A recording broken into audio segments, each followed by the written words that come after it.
Du haut de sa chair, ce n'est pas l'habituel théologien, mais la folie qui déclame de le meilleur latin.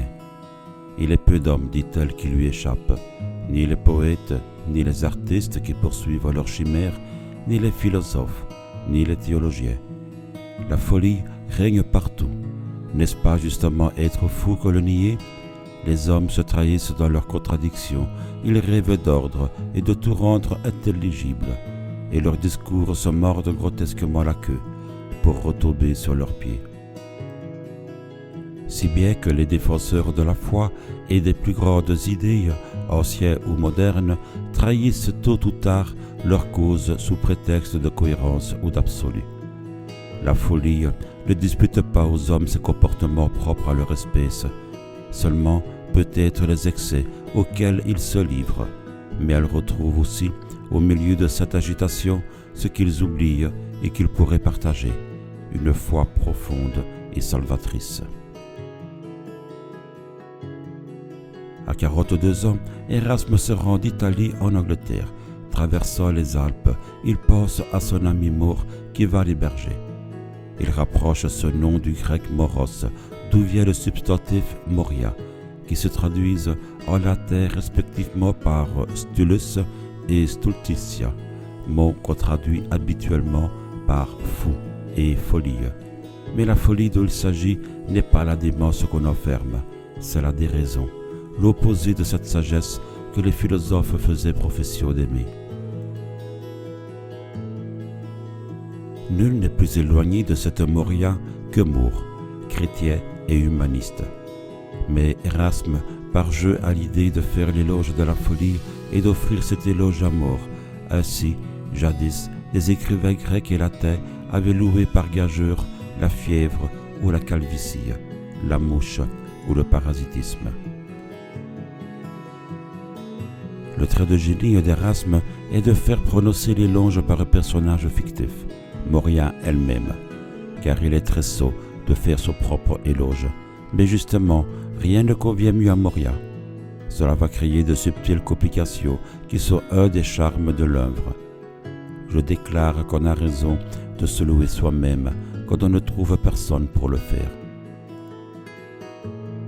En guise d'exhorte, au lieu de chercher à capter la bienveillance de son auditoire, aussi vaste que le genre humain, Moria se félicite de le trouver tout acquis d'avance.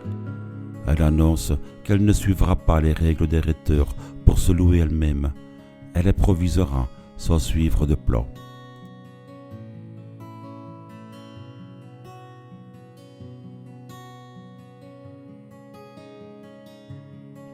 Et voici que je m'étonne de la gratitude des hommes, ou plutôt de leur indifférence. Tous me font volontiers la cour, tous depuis des siècles jouissent de mes bienfaits, et pas un n'a témoigné sa reconnaissance en célébrant la folie, alors qu'on a vu des gens perdre leur huile et leur sommeil à écrire en l'honneur des tyrans Burisès et Phalaris, de la fièvre carte, des mouches, de la calvitie et de maints autres fléaux. Vous entendrez de moi une improvisation non préparée qui en sera d'autant plus sincère. Si l'éloge de la folie se présente comme une déclamation qui était l'apanage des rhéteurs et des théologiens, ce ton, qui ne s'en accommode pas, est résolument satirique. La réflexion par l'absurde échappe à l'exercice intellectuel, bien que profonde et étayée par de nombreuses citations d'auteurs anciens, Ovide, Aristophane, Horace et Cicéron. Elle révèle dans le domaine religieux ce qui est apparence et dogmatisme, car Erasme prône en fait la pratique d'une foi toute intérieure et individuelle. Aussi ce livre, peu tendre pour le clergé et le pape lui-même, représentait-il une contradiction pour l'ordre catholique déjà menacé par le parti de Luther, avec qui Erasme fut en correspondance. Il ne manquera pas, dit Erasme, de vétileurs qui, par esprit de dénégation, diront les uns que ce sont des bagatelles indignes de théologiens, les autres que ce sont des méchancetés qui blessent la charité chrétienne, et qui répéteront à grands cris que nous ressuscitons la comédie antique, que nous copions Lucien et que nous déchirons tout appel don. La folie et non la démence, nous précise Erasme. Les personnes dites déréglées mentalement ne couvrent en effet qu'une très infime partie de l'humanité. Le terme englobe donc toutes les personnes qui agissent couramment sans faire appel à leur raison, ceux qui se laissent guider par les sens, les pulsions, les instincts.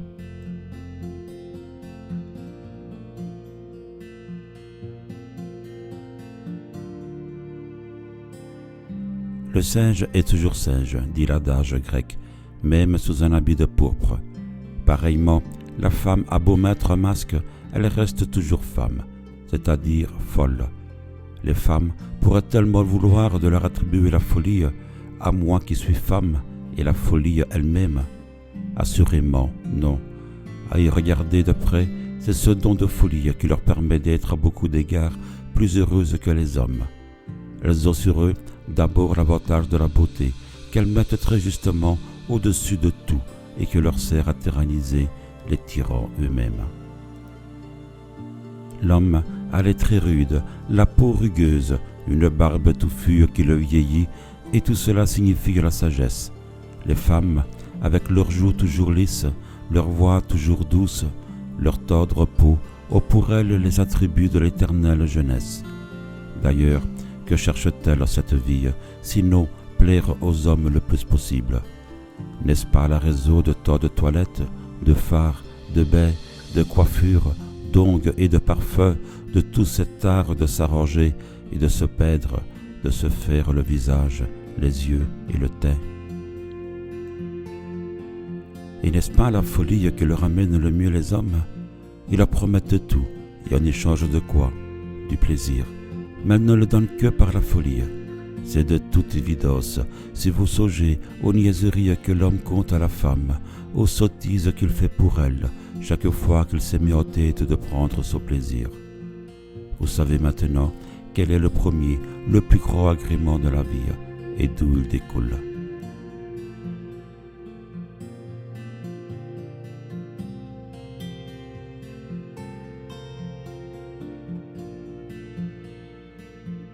La plus folle et la plus méprisable de toutes les classes humaines, c'est celle des marchands.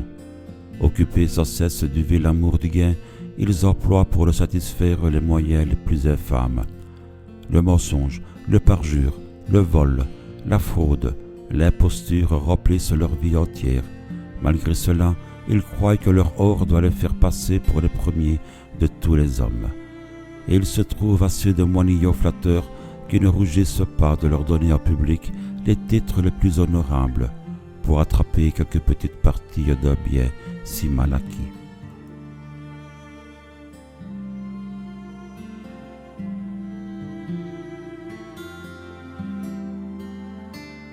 Prenez par l'hypothèse, pour l'opposer au fou, un spécimen exemplaire de sagesse, un homme qui ait consumé son enfance et sa jeunesse entière à l'étude, approfondie des sciences, qui ait gâché la plus belle saison de sa vie en veille, tracas, travaux sudoripares, qui n'ait jamais joui le reste de sa vie d'un brin de plaisir, toujours parcimonieux, toujours sur le sou, chagrin, taciturne, rigoriste et dur avec lui-même, assommant et antipathique pour les autres, pâle, émacié, chétif, chassieux, le cheveu blanchi prématurément, trop tôt abîmé par l'âge, désertant trop tôt la vie.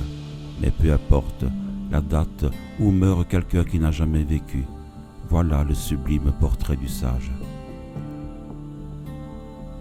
Ah, si les hommes renonçant entièrement à la sagesse passaient avec moi tout le temps de leur vie, ils ignoreraient les désagréments de la triste vieillesse et les charmes d'une jeunesse continuelle, répandant à chaque instant sur eux la joie et le bonheur.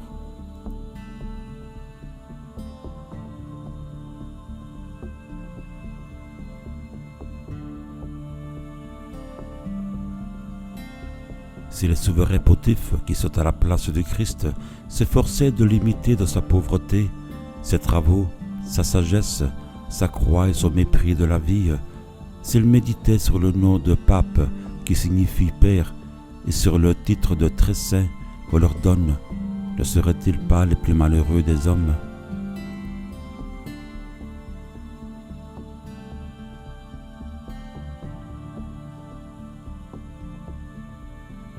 Est-il besoin de parler ici de ceux qui professent les beaux-arts? L'amour-propre, le récit naturel à tous, qui n'en existe peut-être pas un seul qui n'aima mieux céder tout ce petit patrimoine que sa réputation d'homme de génie. Tels sont surtout les comédiens, les musiciens, les orateurs et les poètes. Moins ils ont de talent, plus ils ont d'orgueil, de vanité et d'arrogance. Tous ces fous trouvent cependant d'autres fous qui les applaudissent, car plus une chose est contraire au bon sens, plus elle attire d'admirateurs.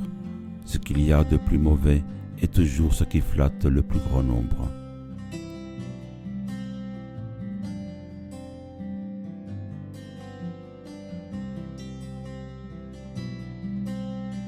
En parcourant avec tant de rapidité toutes les différentes classes de fous, n'oublions pourtant pas ces gens qui, avec les mœurs et les inclinaisons de la plus vile canaille, ne cessent de vanter leurs 20 titres de noblesse. L'un se fait descendre d'Énée, l'autre de Brutus, un troisième du roi Artus. Ils exposent partout les statues et les portraits de leurs ancêtres. Ils vous répètent sans cesse la kyrielle ennuyeuse de leurs aïeux et bisaïeux. Ils n'ont à la bouche que des noms et des surnoms anciens, et, malgré tout leur discours, on ne voit en eux que des gens aussi stupides que des statues, et qui valent souvent moins que les images qu'ils étalent. Avec tout cela, l'amour-propre leur fait passer une vie heureuse. Il se trouve même des gens assez fous pour respecter comme des dieux ces animaux stupides qui ne méritent pas même le nom d'homme.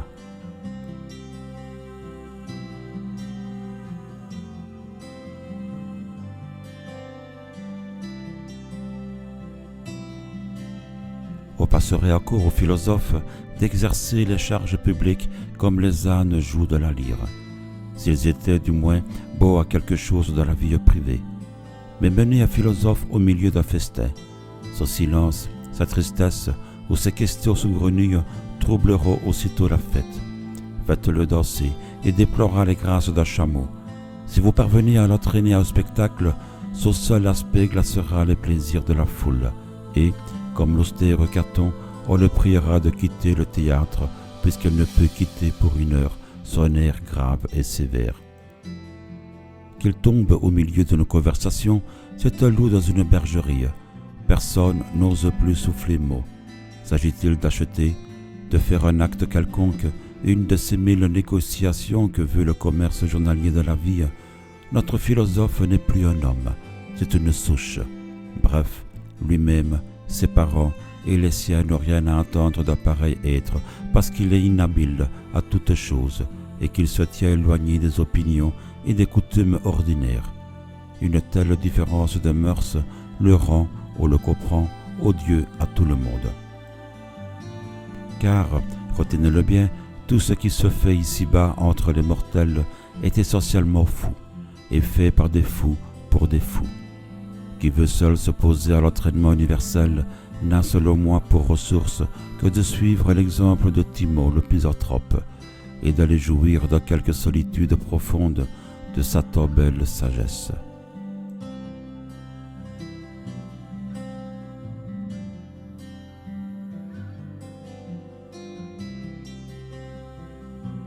Peut-on aimer quelqu'un quand on se hait soi-même? Peut-on vivre bonne intelligence avec les autres quand on n'est pas d'accord avec son propre cœur? Peut-on apporter quelques agréments dans la société quand on est ennuyé et fatigué de sa propre existence?